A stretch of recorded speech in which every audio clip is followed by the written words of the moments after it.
Ruins across the landscape that give us clues that there was a once great civilization that encompassed the entire world. The civilization that we refer to as Tartaria. The civilization that preceded ours. And while we may not know its actual name or what language they spoke, we know that this civilization existed, found in the wondrous ruins that dot the landscape. Indeed, many still in use today by our current civilization. But how did this wondrous civilization fall?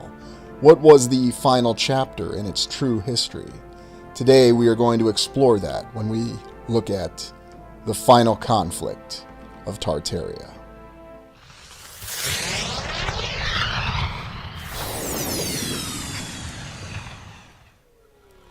The legacy of Gog-Magog, Tartaria's final conflict. In the Five Eras theory, we posit that there were several civilizations that preceded our own. There may have been 4, there may have been 5. These civilizations were destroyed by what we consider hard resets, and then the civilization had to begin again. Were these natural disasters, or were these artificially induced disasters that destroyed these civilizations?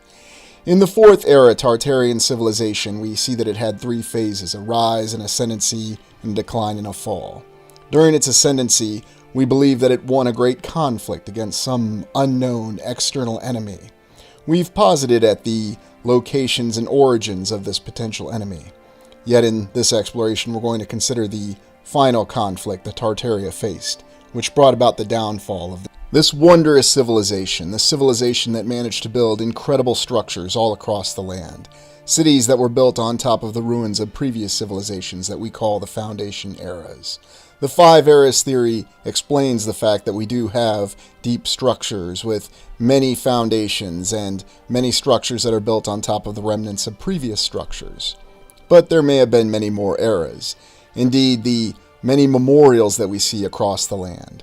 Were these really memorials to national achievements, as we're told, great conflicts that we know of in our official history?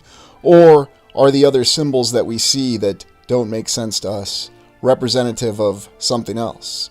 A great victory that Tartaria won in its first conflict during its civilization. Perhaps that explains why we see all these discrepancies with what we would think of as Civil War monuments or other great conflicts that we're told of in our history. Memorials that were simply repurposed and redesigned to reflect the achievement of Tartaria. And yet, Tartaria faced an adversary that it could not possibly overcome. The legacy of Gog-Magog. Gog-Magog, it has a biblical reference to it, although, oddly enough, it appears in multiple religions, mythology, or official history, or scriptures, or whatever you want to call them. Gog-Magog represents an evil force, originally referring to 2 individuals, and yet in many of the maps of the Mappamundi and the history of the Middle Ages, we're told that Gog-Magog represented an entire force of individuals. Perhaps it was this sort of external threat that faced Tartaria that they were unable to contend with. Or maybe it refers to the fact that many individuals within their own defense forces, this civilization's great leaders, who were corrupted or subverted by the external forces that had somehow been unleashed on their civilization. Or perhaps it was merely the same adversary that Tartaria's predecessors had faced, and now they had returned to exact their revenge on the people of Tartaria. Initially, their first conflict was unsuccessful. The unified peoples of Tartaria were unable to be overcome. Therefore, this invasion force, this external threat, had to change their tactics. And we have accounts of Gog-Magog being people who were completely and totally uncivilized, and perhaps not even human beings in many ways, shapes, or forms. We even have accounts that they were individuals who were cannibals and did not recognize the precepts of society. Whatever the reality is, we have many maps from the Middle Ages that indicate that the invaders of Gog-Magog were confined to a particular geographical area. And indeed, the residents and the denizens of Tartaria were threatened, as it seems as though these ruthless attackers were unrelenting in their efforts to completely destroy the people. But we just don't know if this was simply an external threat or if this was something that attacked Tartaria from 2 sides, externally and internally, as we do have accounts of individuals who were corrupted by the influences of Gog Magog. There's also the account of Alexander the Great, the hero, at least the hero when it comes to contending with the threat of Gog Magog. Gog Magog, the nation with uncivilized individuals that was destroying all the other civilized peoples of the world at that time. And maybe Alexander the Great represents Belisarius and Lucius Aurelian, leaders who we're told have a place in history, but may in fact have been the final leaders of the great Tartarian civilization, trying to defend it from the unrelenting attacks from the threat of Gog Magog. Many of the maps that we have from the Middle Ages, or the Mappa Mundi, indicate that the threat of Gog Magog was confined to a geographical area. They were trapped by walls and natural terrain features that were reinforced by obstacles. There are many different biblical references from both Christianity and Islam that indicate the actions of Alexander the Great and the threat faced by Gog Magog. Very odd for something that only came from one particular area of the land that it's referenced by multiple civilizations and multiple religions in our current civilization, giving the indication that perhaps there's a lot more to these origin stories and this threat of Gog Magog than simple mythology or simple fantasy. When we look at many of the images and the accounts, we see various efforts by the people led by Alexander, the remnants of the Tartarian civilization, to attempt to safeguard their civilization by building walls and building forts and building outposts that would survive this attack. What we don't know is if this attack from Gog Magog came before or after what we consider the Great Reset event. There might have been a series of disasters that befell Tartaria, and they turned to their final great commanders to try to defend and safeguard their civilization. We know that their efforts failed over time, and yet we still have the remnants of their fortifications. We're told of great walls built across the land, and indeed the Gates of Alexander, which exists to this day in the Caucasus Mountain region, may have been an attempt to try to forestall this attack, this invasion by these forces of Gog Magog, this nation that had no civilized rules, that seemed to be unrelenting in its efforts to destroy the people of Tartaria. And when we look at the maps that we have, we can even find the natural passes through the mountains of the Caucasus. We're told that the Gates of Alexander fall right here, where there's reinforcing fortifications on the natural mountain passes. Although for all we know, perhaps the original mountains themselves may not be quite as natural as we're led to believe. When we study more of the maps of the advances of the individuals of Gog Magog, or this terrifying nation, or whatever this external threat truly was, we can see that the walls were not successful in keeping them contained. That eventually, according to subsequent maps, they spread across the entire land, destroying every civilization that came in their way.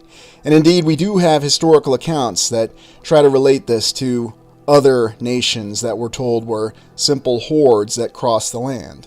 It wasn't just the Mongols, it was also the many other forces of the Huns and the barbarian invasions.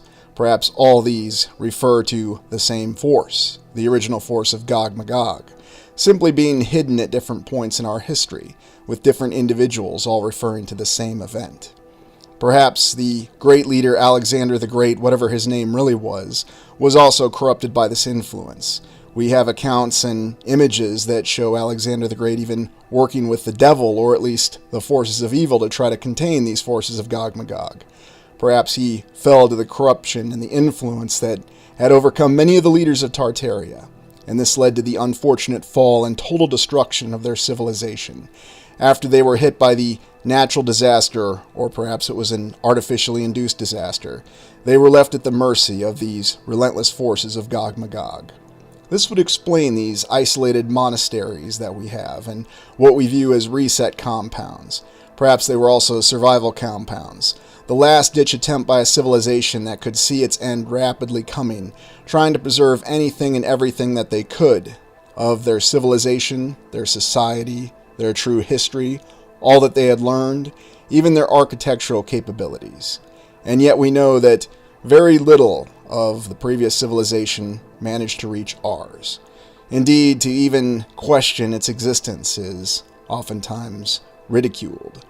But we can look at these subsequent maps and we can see that the remaining people of the world were the ones who were waiting for their final destruction, that the efforts of Alexander or whoever the commanders were had failed, that Gog-Magog had succeeded in utterly destroying the Fourth Era civilization, or at least completing its destruction.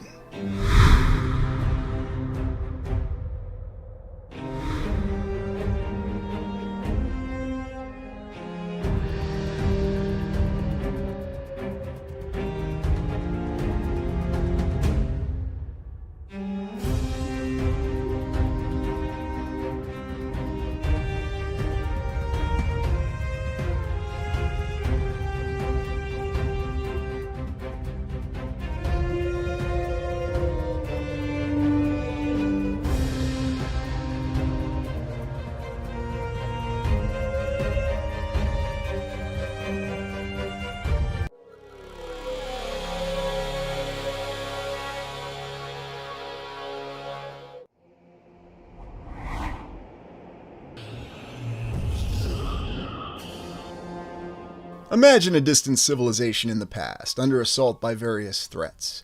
What would that look like? How would that civilization actually respond to those threats? What actions would they take to ensure their survival? We have no shortage of examples of incredible fortifications across the land, built with knowledge that seems to surpass our current capability. But why would any great civilization build these wondrous fortifications, unless they were simply trying to survive their own incoming destruction by various threats that seem to be internal and external? Indeed, this is how we explain why there may have been a last emperor when we consider the Fourth Era civilization that we call Tartaria. The emperor in history. We have no shortage of emperors depicted in the histories of various cultures, and perhaps there's a reason for this. To this day, we appreciate emperors, and yet we loathe their existence. Here in this bust of Augustus, he seems to have a small homunculus or a mini-me that's with him. I'm not exactly sure what to make of that. And perhaps we start by considering the Roman emperors, as they tend to be the most well-known, at least in what we think of as Western civilization. And yet there's something very peculiar about these Roman emperors when we look at them. Again, we have the very original conflicting account.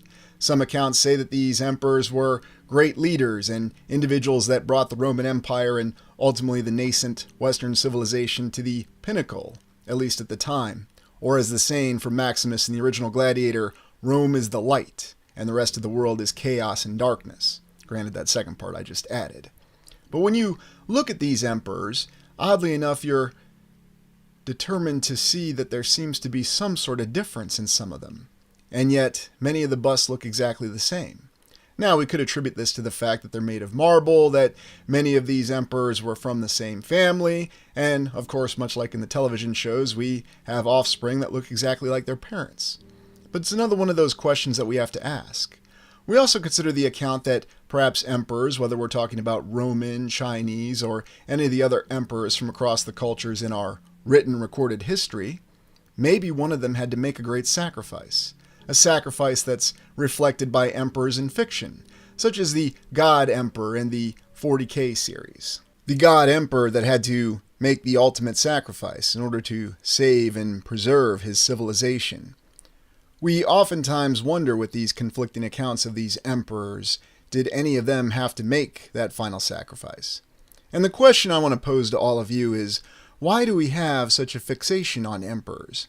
Whether we're talking historians or even the creators of fiction. There always seems to be an emperor, a great leader, a king, a queen, an empress. There's always one individual who seems to have a lot of the responsibility for the survival of a civilization that's attributed to this one leader. And indeed, when we look at the many different examples, whether we're looking at the Roman Emperor Trajan, or whether we're looking at one of the High Lords of Terra from the Warhammer 40K series, we oftentimes have these individuals who have a lot of responsibility that is attributed to them. Indeed, when you look at the bust of the Roman emperors that we have, one of the questions I've always had is, how exactly did they create these very accurate busts? And were they actually accurate in depicting the facial features? Such as with Emperor Hadrian here. Did they really know that his beard looked exactly like that? Was that the exact look in his eyes? Or was that merely creative license that was done by examining writings after the emperor had been alive? How historically accurate is all of this? Again, these are questions that we oftentimes don't ask because we have such an accurate account, or do we, of the existence of the Roman emperors and the imperial regalia of all of the Roman Empire. And it's the same questions that we have when we look at other civilizations and their respective empires and their great leaders. But was it actually inspired by something? Was there truly a leader who was responsible for the survival of a previous civilization? A civilization that encompassed all or most of the lands that we know of, and perhaps it even included lands that we're not aware of. Is it possible that such an individual would have such responsibilities?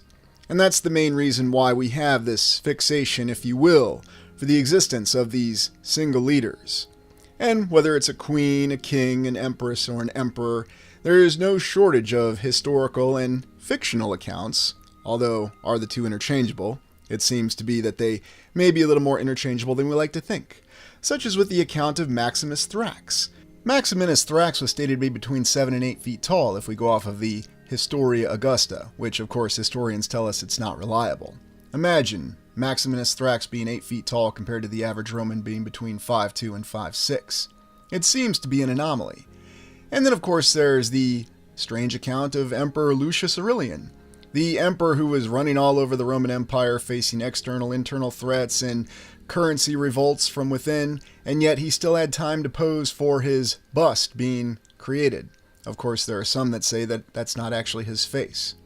So what do we really know about these emperors? And even going on to the Byzantine Empire, another rather strange occurrence because this was actually the Eastern Roman Empire. The term Byzantine Empire was assigned later, oddly enough, by historians. So why exactly would we refer to an empire by a name it was not actually known by within the empire? Good reasons, I guess. Emperor Justinian, considered to be the one who really brought the so-called Byzantine Empire, that remember it was not really called, to its pinnacle. Did he represent some other individual? He had what is supposedly the great general Belisarius assisting him in his military endeavors. This is purported to be Belisarius, although we're not sure. There's also other odd individuals pictured here. And who exactly do these figures truly represent? And why is it that we have certain individuals that look like they might be out of place from a different time frame? This almost looks like F. Murray Abraham before he decided to star in Amadeus. And other strange-looking individuals. Were they actually the leaders who were assisting Justinian? That's what we'd like to believe. Or are these people completely different? Even looking at some of the soldiers that we have here, they have a strange look to them as well. Are these representing actual human beings, or are they different human beings? And indeed, it's not just emperors and empresses that we have to look at, but it's also the accounts of kings and queens, the individual leaders who seem to make a great difference within their nations that we still remember to this day. And yet, for whatever reason, it seems as though historical accounts assign or attribute more importance to them. And then, of course, we've looked at the account of Emperor Charles V. You might recall Charles V, he was the one who ordered the initial survey to be conducted of the feasibility of a canal that cut through the Isthmus of Panama, or Nicaragua, provided, of course, that, there wasn't something there that they could have used to make it easier, and the mainstream account tells us that there was. There's no shortage of the use of the title of emperor or king. What's really the difference, though, when we look and compare at the titles? An emperor who commands or rules an entire empire, and a king who rules a single nation. Did you know that there is still a recognized emperor to this day in Japan? And it's intriguing when we consider these various individuals and how they may have played a role within the affairs of their state or their nation state. It seems as though many of these borders and boundaries and national considerations are a lot more modernly imposed than we like to think. Why is it we have all this reference to these larger empires that may have existed? We also have to think about the fact that there may be certain nations that still exist with the same geographical boundaries, although there's a great debate about the whole concept of geographical boundaries. Was the existence of Japan in the distant past as limited as we've been told? Or did it represent something else, something much larger and more grand and encompassing than we like to believe? Was there a completely different arrangement of society and cultures in the distant past? Of course, it's considered taboo to even ask these questions to this day, but they're questions that we have to ask because we do have many accounts that do have strange parallels to them. And one of the most basic parallels is the actual method and manner in which nations or empires, or the difference between the two, were ruled. In fact, we even have emperor kings or king emperors, or queen empresses. What's really the difference between these titles? And do these titles have any function at all? We also consider the account of Napoleon. Did Napoleon really exist, or did he represent some sort of commander who had gone past his charter during the reset conflict that followed the last reset? Or is it just simply another tale designed to give a little bit of veracity to the current mainstream account? Was this individual actually just a commander who'd gone too far with his authority, or did he not even exist? I've left that to you in the past, and I ask you to let me know in the comments. We also have many empresses in history, such as Empress Irene, and even though we're told that this was limited to the Byzantine Empire, it should be noted that these individuals wielded a lot of authority and influence. There was even statements that potentially Empress Irene was going to join another empire. And I'm once again always amazed at the unique attire that we see in the paintings and the artwork of the distant past. Does any of this look like it would be practicable to wear at any point in time? Of course, the official explanation for whether this was a more modern or a distant past image is that people simply like to look resplendent in whatever they were wearing, having suitable raiment to show their authority. Here we have Pedro II, the last emperor of Brazil. Yes, there was a time when Brazil had an emperor. And oddly enough, we have more than a strange resemblance to Ulysses S. Grant, especially with the facial hair. But what is really the truth behind this account of emperors and all these kings, and whether we're considering the account of one of the many Henrys from the history or the official history of Britain, or any of the other lands that had rulers named Henry? Indeed, when you look up how many rulers are named Henry, it's very peculiar. And why would one of the Henrys be visiting his father in this very small, almost dare I say, outhouse-looking prison? Or perhaps you could even say it's a porta-john prison. Maybe they had that in the distant past. And here we have Henry V, the Holy Roman Emperor. Yes, this gets even more convoluted when you consider the Roman emperors and the Holy Roman Emperors. And Henry V, who ruled from 1111 to 1125. What exactly is he holding in his hand there? It looks like he has the Holy Hand Grenade of Antioch in his hand. Not exactly sure. But again, it goes to this entire account of who these emperors really were. And indeed, who were these kings? And oftentimes, the entire study of history, and if you ever had the pleasure or the misfortune, depending on your perspective, of going through a class on the Middle Ages of history at any university, you'll find there's all these confused and conflicting accounts of these kings who sought authority. It looks like this particular individual has the entire city of Antioch in his hand, and not just the Holy Hand Grenade. But what does it really reflect? And indeed, what does the account of all these other leaders that we have? Few people are aware of the account of Empress Matilda, and yet she was involved in the secession or the dynastic struggles that occurred in England during the time of Henry and so forth. And let's look at the leaders of Tartaria. Who were the actual leaders? We've looked at the account of Alexander the Great before, and we know that according to official history, Alexander the Great is stated to have been the Macedonian general who unified Greece and then went on a campaign to conquer the Persian Empire. We also have the account of Belisarius, and in previous explorations, we've looked at how these commanders may have been involved in a great final conflict. The final conflict for the survival of the Fourth Era civilization. The civilization that we refer to on this channel as Tartaria. We have all of these different maps that seem to depict some great threat. And indeed, in the Crisis of Tartaria, we looked at the threat posed by what we view as the Empire, or whatever you want to call it, the peoples of Gog-Magog. Was this an internal or an external threat that was actually facing the Fourth Era civilization? And we've posited that it must have been both an internal and an external threat. And perhaps that's the real account with all these emperors and all these great achievements. There's also the many accounts of corruption and difficulty that they faced. Everyone's well familiar with the account of Nero, who fiddled as Rome burned. Was there some leader who was charged to attempt to save or preserve the civilization that didn't fulfill their duties, or had also succumbed to the corruption influences from within, as many others had? We've looked at the account of how Alexander the Great, also named in other societies and cultures which we would not normally associate with Alexander the Great, and the attempts of his forces to construct a wall to keep out these invading forces that threaten civilization.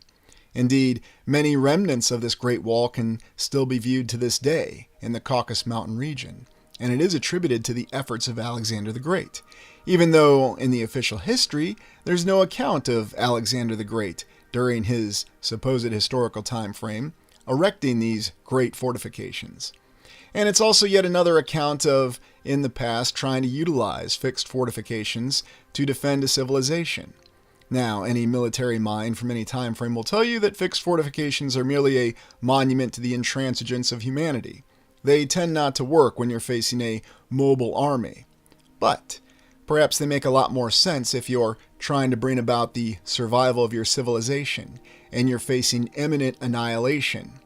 Or a more direct form for it is to simply say you're going into a hedgehog defense. You have no choice and you're simply trying to survive. And indeed, if we look at many of the great structures and many of the installations that are still around to this day, this suddenly makes a lot more sense. That the reason that they're still around is the fact that they were built to last and they were built to endure and to try to survive whatever forces and whatever threats that they were facing in that time. We've looked at other cities and other installations that still survive to this day that seem to have been constructed with threats from the air in mind.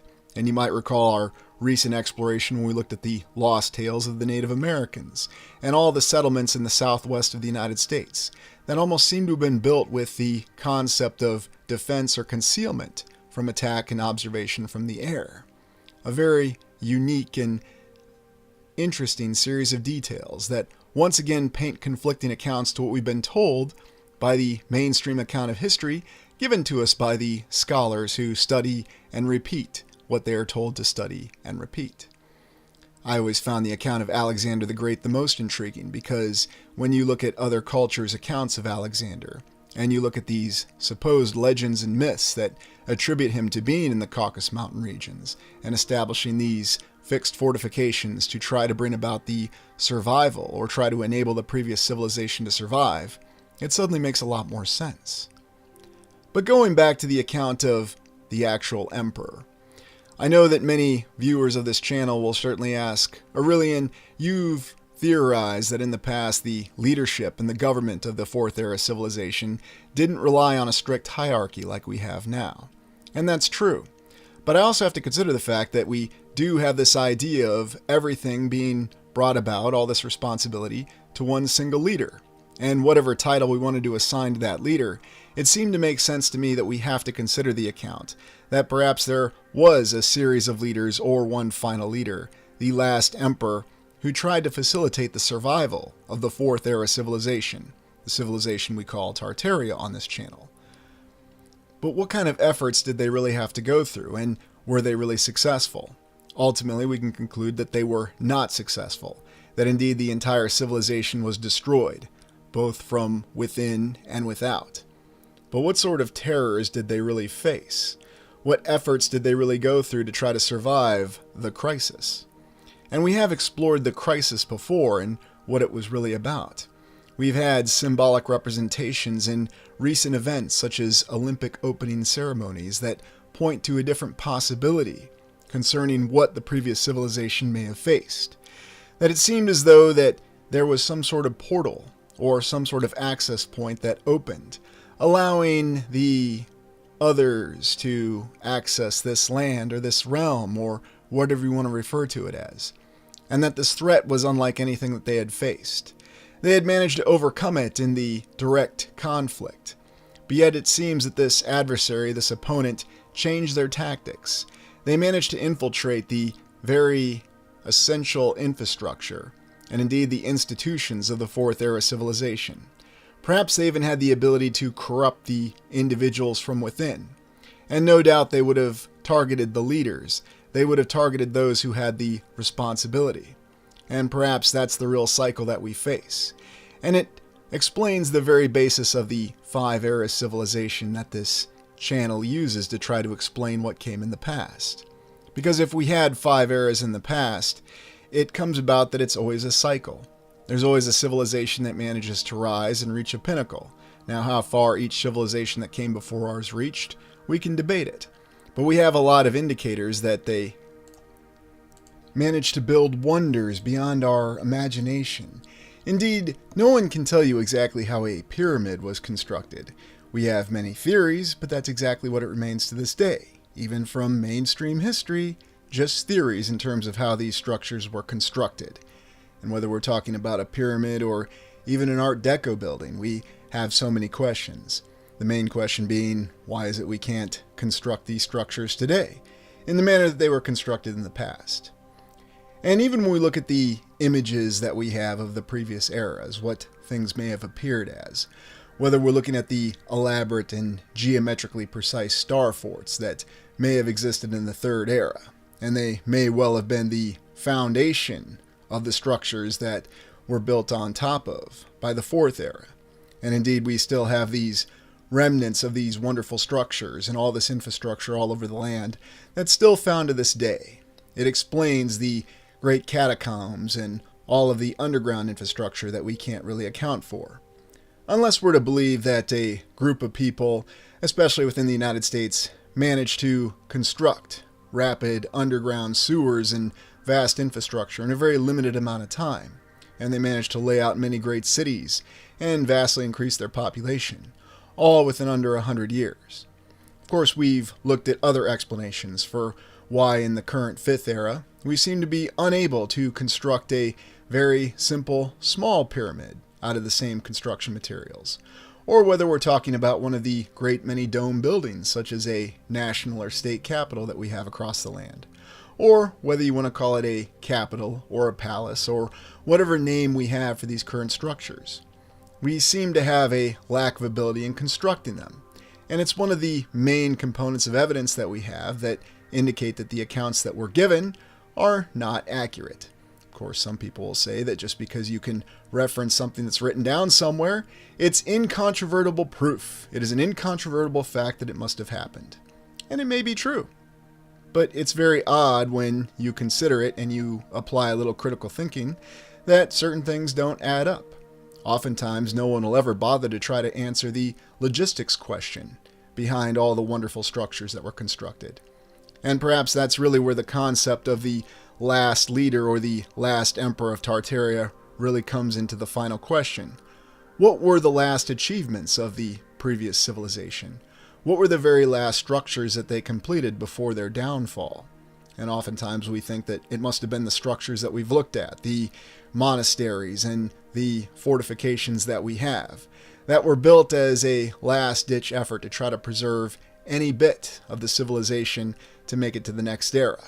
And perhaps it's because of those efforts that we even have any of the clues that we do to this day of the wonders that may have come in the past.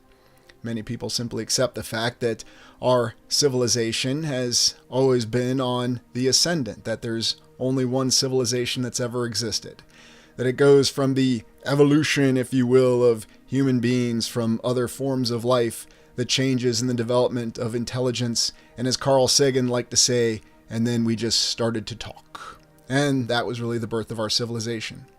And you know what? It may all be true. But there's so many fallacies with it when we consider the critical thinking aspect. We have to be open to other possibilities. And it's one of the reasons why we've embarked on these explorations, because we have to search for explanations for what really came in the past. We have to really understand who we are. It's the greatest endeavor of human existence, because it's part of our journey, to look within and understand who we are, and most importantly, who we have the potential to be.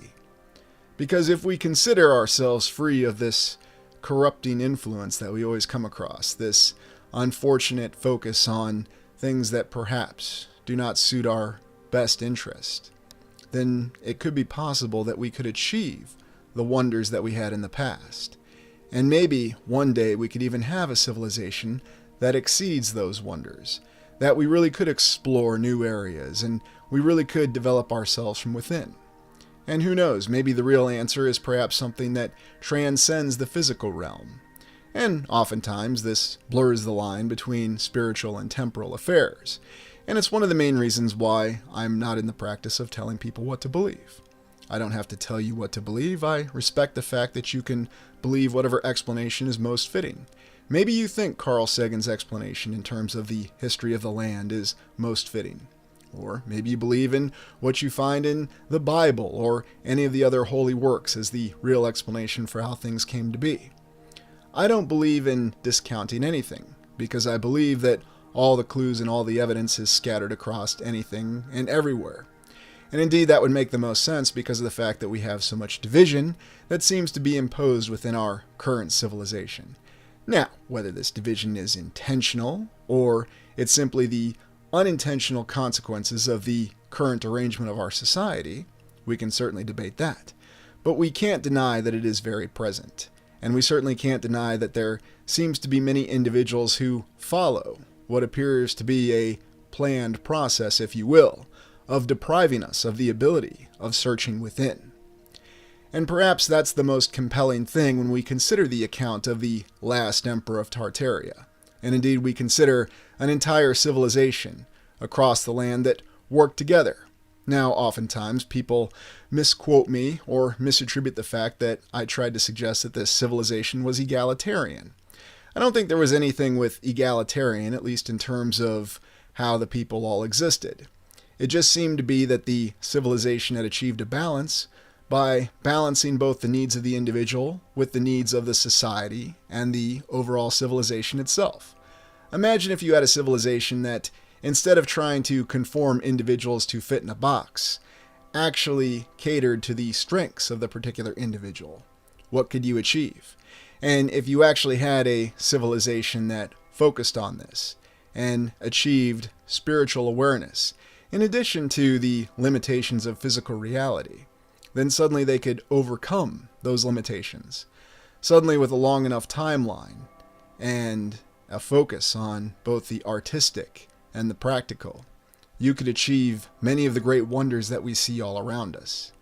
And if there was one individual who had found themselves directing this and had all this responsibility attributed to them, then perhaps it really showcased the fact that instead of achieving the balance, they had become unbalanced. And ultimately that led to the final downfall of Tartaria. It's all a very compelling account, and it's one of the reasons why I needed to consider the last emperor of Tartaria. We really needed to look at how this all could have come down with the leaders and what role they played. Were they able to preserve the elements of civilization, or has it all just simply been diminished to myth and legend, and that's all we have, with details that have been scattered, along with the final destruction? We have to take the hypothesis that it seems that the final destruction occurred much more abruptly than anyone at that time had any idea that it was going to happen. And indeed, if you think about the fact that all the records were completely destroyed, that there was a diaspora and a dysphoria that was inflicted on the population all across the land. The other thing that we aren't entirely sure on, but we have clues, is how exactly was the corrupted internal portion of the previous civilization responsible for the destruction of the people? And perhaps a destruction beyond just a physical death, but also the destruction of the society. Imagine if you have an entire society that wants to forget what had happened in the past, because in their mindset it was so terrible that they did not want to retain their own knowledge, that they willingly gave it up. And indeed, there have been a couple allusions to this, and whether you're looking at a fictional story or there's even historical accounts, where it seems as though the people willingly gave up the understanding of their own identity. It seems like it's something that goes against everything that we would expect people to value and believe. But we have to ask the question, is it something that came internally, or was it external? Did the people really reach a state of despair that they wanted to forget their past? Or was this just simply an approach that was imposed upon them? imposed upon them by corrupted leaders, the very leaders who had been corrupted by the forces that had attacked their civilization externally, and had now found the ultimate vulnerability. And perhaps that vulnerability stays with us to this day. These concepts of pride, of self-righteousness, or another way of saying it, the infuriating nature of righteousness. The idea that you're right and someone else is wrong, and that gives you the right to do anything to make those people see you're right. Perhaps that's something that we oftentimes overlook. And yet there's no shortage of depictions and illustrations that show us that this is indeed what had happened in the past. That there were groups of people who were turned against their fellow humans and were all too willing to engage in this open destruction. And what sort of forces of destruction did they really have at their hands for their disposal to tear down their own civilization? What sort of weapons did they have? And were these weapons limited to machinations, or were there biological weapons that we can't even begin to imagine? Indeed, if you step back far enough and you look at all the possibilities, and we do have evidence of what the civilization before achieved in terms of building its own infrastructure, then we also have to consider what sort of forces they had at their disposal to destroy that civilization. Now, it seems clear that there were some structures in some areas that were more susceptible to the destructive effects of these technologies, whether we're talking about frequency or sound technology, or perhaps even some sort of energy projection technology that we can't even begin to imagine. It approaches the realm of science fiction. And then, of course, there's all the methods of destruction that we have within science fiction and high fantasy accounts. Creatures, chimeras, and other strange hybrid creatures that have the ability of destruction within them. And once again, we'll be informed that this is all just simply product of wild imagination. It's all just a fiction. Yet these same people will also believe that people who simply had no greater technology than horses and carts and sailing ships managed to build these very impressive structures. They managed to build star forts and great cathedrals. They did so during a time when their civilization and their society was vastly uneducated, again according to the mainstream account, and also susceptible to various plagues. Now, is that what really happened? Or is that just simply what we're informed happened, and that what really happened was something far more devastating and far more calculated, far more concentrated with its destruction of the previous civilization? And don't forget what had happened to the people. And we always have that disturbing question.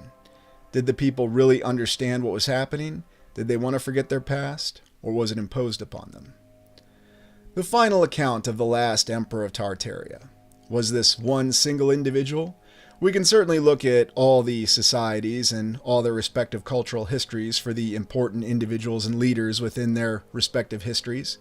We also have to attribute to the fact that looking at those histories, there is quite a fixation on the emperors and the great leaders who seem to make a difference. And whether we're talking about the East, the West, the North, the South, or any of these civilizations, we have no shortage of accounts of the achievements of their great leaders in the past. Indeed, the achievements which only seem to bring about a brief period in which some sort of unity was achieved. And of course, the recurring theme is that over time it eroded. Is that really just a microcosm for what we have at a larger scale when we look at the eras of civilization? It may be true. But there's nothing wrong with actually looking at the details and trying to come to a conclusion and understanding. Indeed, we're informed that the period of the Middle Ages, the knights and their concept of chivalry was not true, that it was a much darker time and that it only applied in certain cases. Yet we're also informed that during the Middle Ages it really wasn't that bad. There really weren't dark ages. Always interesting when they retract these accounts and walk them back. Perhaps one of the candidates for the last Emperor of Tartaria could have been the account of the legendary Prester John. Did Prester John really exist? And does it warrant an exploration in and of itself? Looking at the official historical accounts of Prester John. Now, officially, the efforts to locate Prester John had failed because Prester John was just a myth. And all the efforts of the Portuguese and Spanish sailors and navigators to try to locate the kingdom of Prester John failed. or it was attributed to something else. But could there have been some sort of historicity with this individual? Could this have been one of the last surviving leaders? And perhaps, we don't know the exact timeline, what sort of influence and capability did this individual have? And why exactly did this final enclave itself finally fall? These are all questions that we're going to consider in upcoming explorations. Because if we concern ourselves with who the last emperor of Tartaria was, perhaps it's not as important as who it was, in terms of what their final achievements did bring about. Because it seems clear that there was enough detail that survived that this concept was never really wiped away from the collective conscience of human beings. Now it seems as though there's only certain human beings that are even willing to consider it. And when there's others who tell you that you're not allowed to think certain things, or you're not allowed to even concern yourself with certain things, or that even by thinking or considering a possibility, you must have some sort of mental aberration, then you suddenly realize that it has nothing to do with the actual objective of facts. It has everything to do with total control. And another example I'll give you is the Great Empire of the Dawn from the Game of Thrones or A Song of Ice and Fire series. And it was very similar to some of the accounts of the great legends of China with the legendary sage emperors, beginning with a great god emperor and then followed by others who succeeded them, with the Onyx Emperor, the Topaz Emperor, and the Amethyst Empress. And as time went on, these emperors had shorter lifespans. And then eventually, they were corrupted by the Bloodstone Emperor, an individual who brought about a near destruction and a complete destruction of the great Empire of the Dawn. Perhaps that's an analogy, a parallel for what may have happened in the past, where we either had a family or a series of individuals, and perhaps the last individuals who really cared about preserving civilization. Imagine that concept. Leaders who actually put the people that they were supposed to be in charge of before their own needs. We certainly like to say it in this current civilization, but we're rather hard-pressed to find actual examples of it really happening. Is it possible that there was a civilization where there was a leader that actually cared that much and really put the needs of the civilization before their own? Or is that simply a fiction, a fantasy? Is it really possible that there was one point in time where there was a leader that actually cared that much? Or was it just simply the product of high fantasy? And indeed, we often find this debate, this conflict, this internal and this external conflict in all realms of official history and fiction. But as always, I leave it to you. What are your thoughts? Was there a last emperor of Tartaria? Who was it? How effective were they? Well, thank you for joining me. Please like, comment, and subscribe.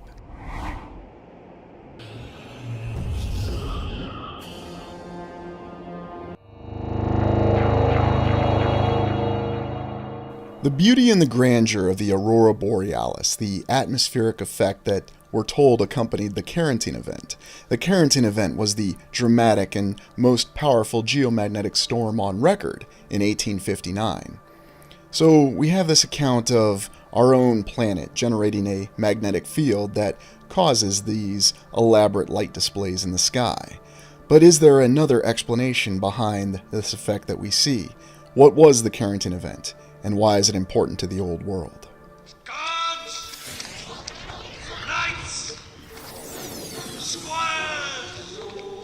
Prepare for battle! The Carrington event in 1859. We're going to explore the nature of the Carrington event and how it applies to the old world and our 5 eras theory on this channel. We start by examining what was the Carrington event, and in simple terms, it was a geomagnetic storm, a temporary disturbance of the Earth's magnetosphere caused by a solar wind shockwave. Observed by this individual, Richard Carrington, an amateur astronomer in the 1800s. You see, you don't need a professional astronomer to do these sort of things for you. This is the 1800s. And there's a lot of dramatic observations that came about with this Carrington event. The sky was stated to have been so lit up that people could read at night. There was also the fact that there were apparently devices that could register the disruption of the magnetic field. Isn't that an intriguing advancement for 1859? And we'll look into Richard Carrington a little bit later, but just looking at the observations that we have, we're informed that this was a very disruptive event. Of course, at that time, we didn't really have an electrical grid in place, although we did have telegraphs, supposedly. In fact, we explored the establishment of the transatlantic cable earlier on this channel. And we're told that initially it worked, although very slowly in the 1850s, and they had to re-establish it in the 1860s using the SS Great Eastern. But back to the Carrington event, all these incredible displays in the sky and this disruption of the system were informed that the telegraph systems actually produced sparks, and that the operators could unplug their telegraph systems from their power sources, in 1859 mind you, and they were powered on their own by whatever this Carrington event really was. We're informed that should such a geomagnetic storm occur now, it would completely destroy our electrical grid. And here you can see the results of a transformer that was destroyed by potential disturbances. But you also look into the fact that this Carrington event seems to have been very dramatic, and the observation of sunspot activity, again by the amateur astronomer Richard Carrington, that gave indication that something was going on that was outside of the realm of normal observations.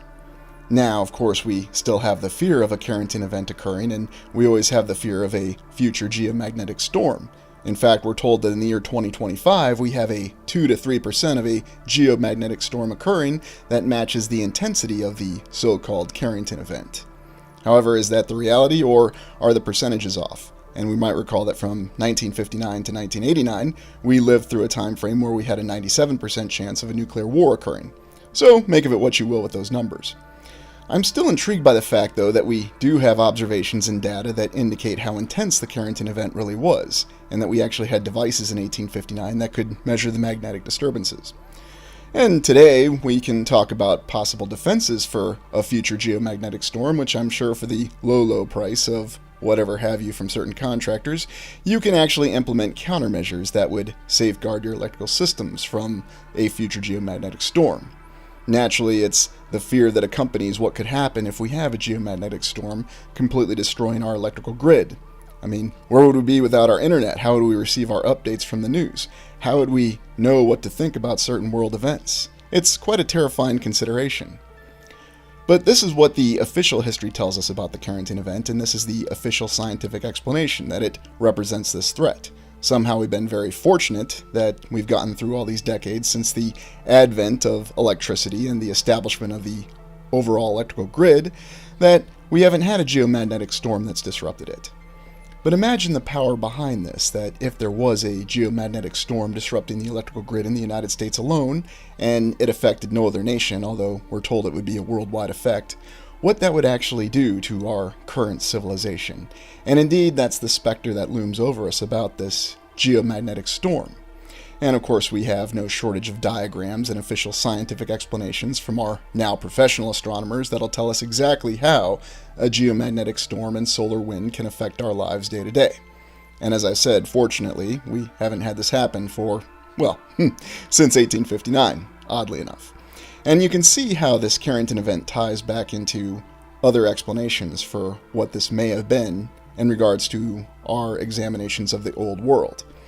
But what can we document about the Carrington event from our official mainstream history? And I know that Howdy Mikowski attempted to verify references to the Carrington event within news sources from 1859. And I've done the same thing, and it's not exactly the easiest aspect to go about, looking at the periodicals that were available at the time. Now, supposedly there are a few articles, and of course I haven't seen the original papers, and I haven't actually seen the original documents that show that reference to this Carrington event appeared in 1859. And any references you do have just merely talk about the aurora borealis, which is quite a frequent event that occurs at all times, although we're told that it's more visible and more apparent when there's a larger solar storm, or a geomagnetic storm. We can even see certain different measurements given the devices that were available at the time in 1859.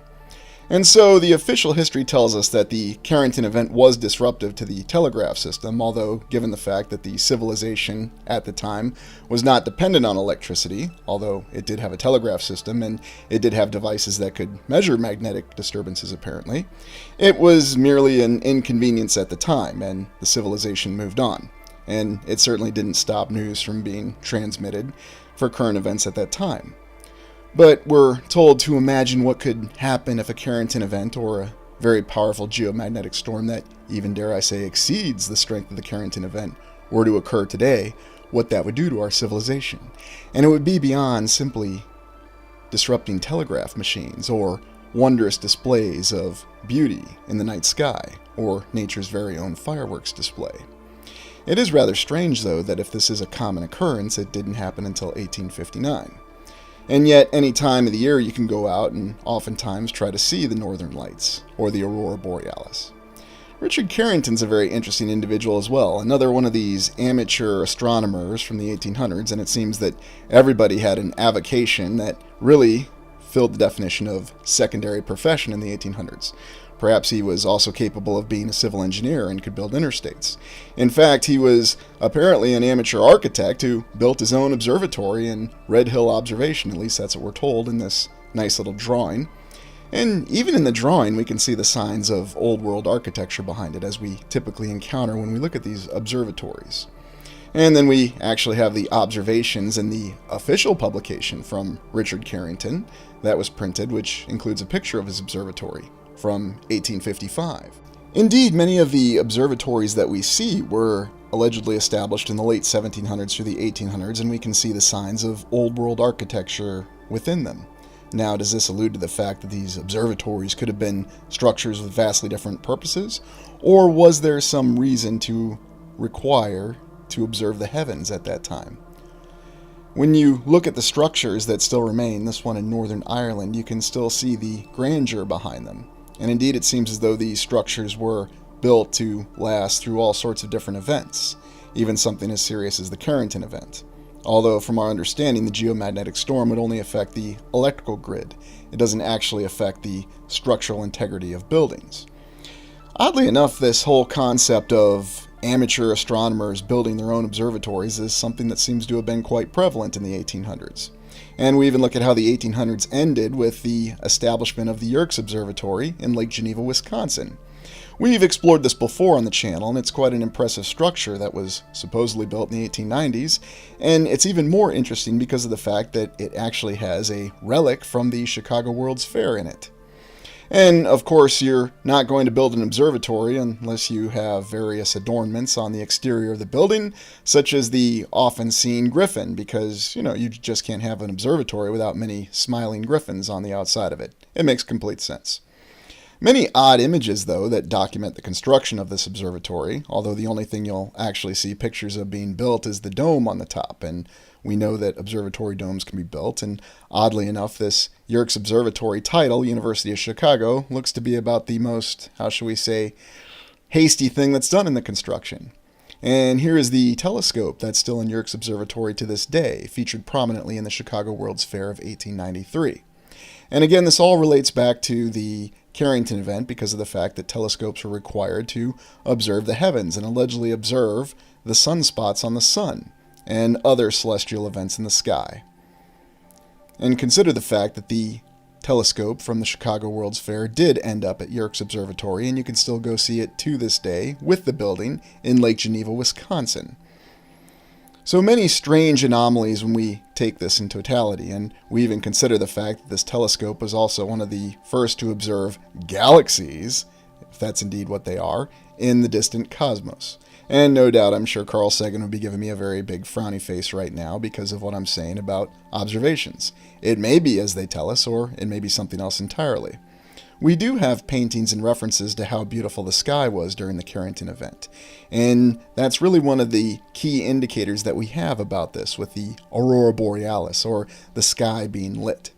And perhaps there is some element of truth in the fact that we're told it comes from our celestial body's magnetic field that causes this Carrington event when the solar winds collide with it.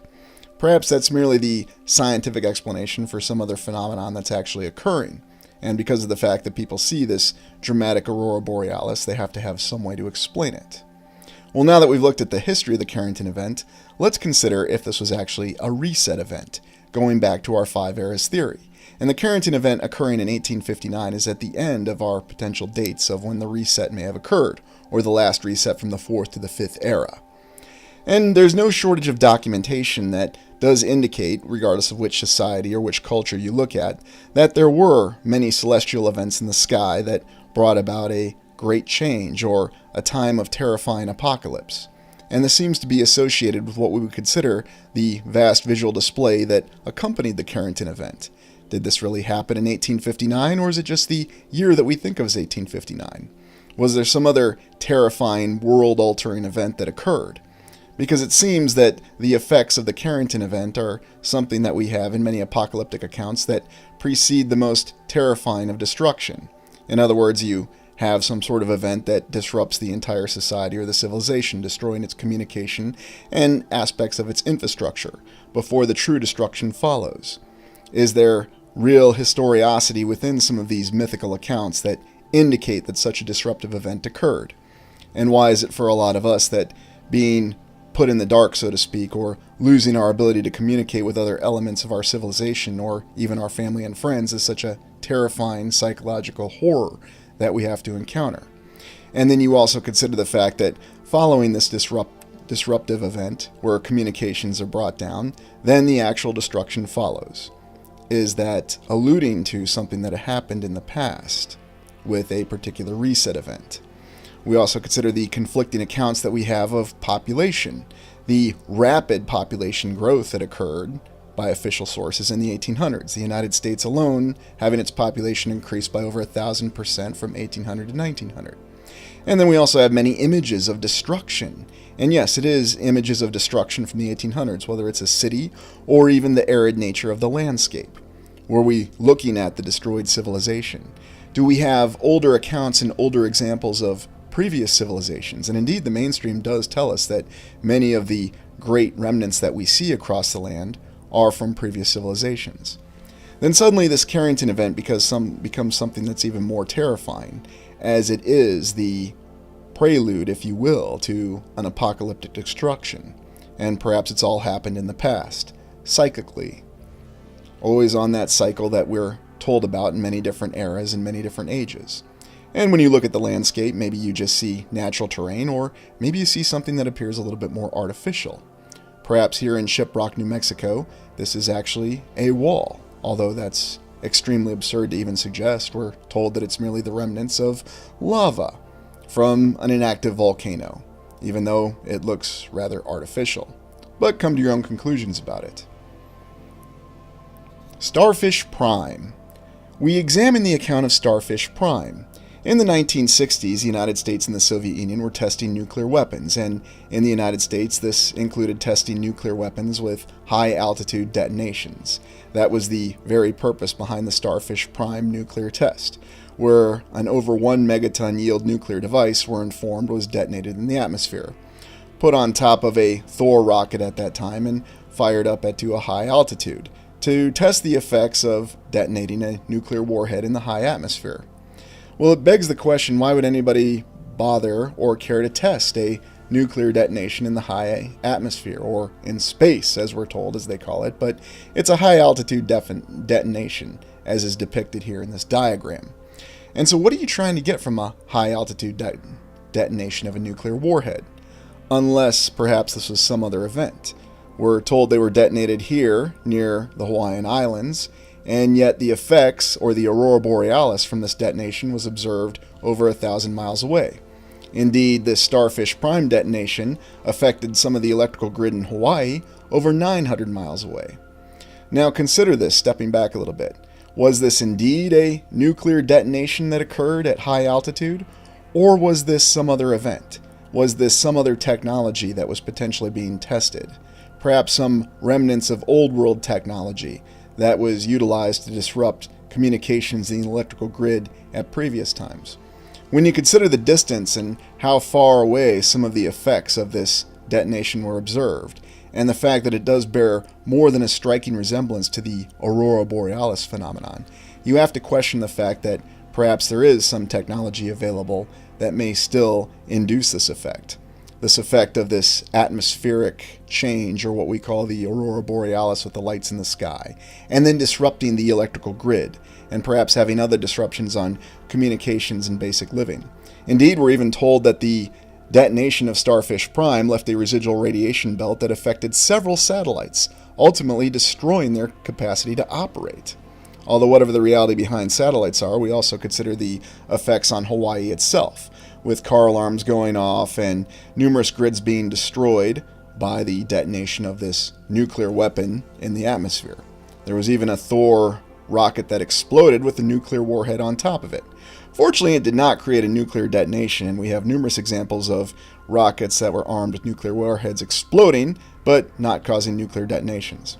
So as always, make of it what you will. Apparently it was a minor inconvenience that delayed the tests, and they simply had to repair the site, and before 3 months they were back to shooting more rockets into space with nuclear warheads on them, trying to ascertain the results.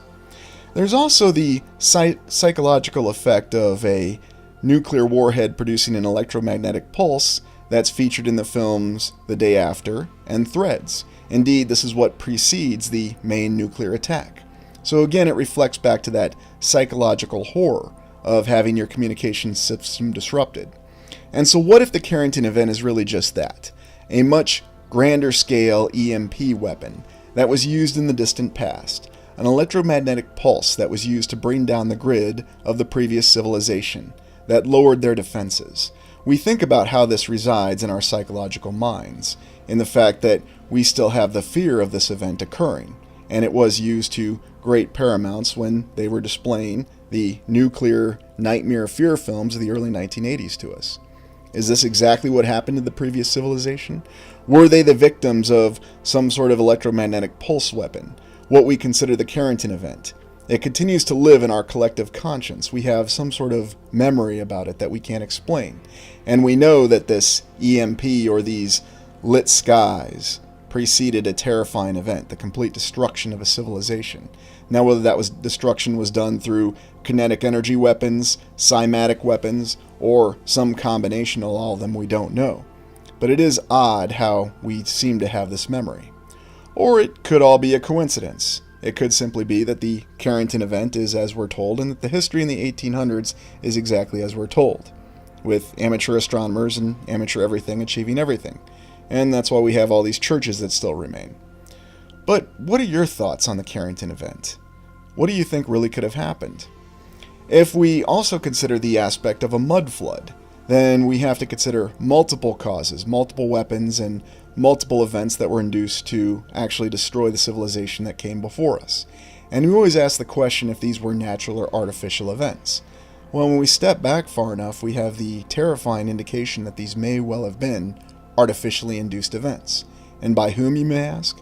Well, whoever that enemy was that we were facing that we explored earlier this week in the account of the fall of the Fourth Era civilization, the final conflict.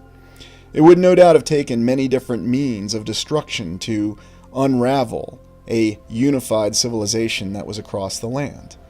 But those are the kind of considerations we have to take into account if we're going to accurately explain what happened. And maybe all the monasteries and even certain cities that we have that have wondrous surviving architecture that we can't explain. These were merely the civilization's remnants that were preserved over time. Something that was meant to survive. And then as we came into our Fifth Era civilization, these structures, these monasteries, and now Capitol buildings were repurposed and still used to this day. But what are your thoughts? Let me know in the comments.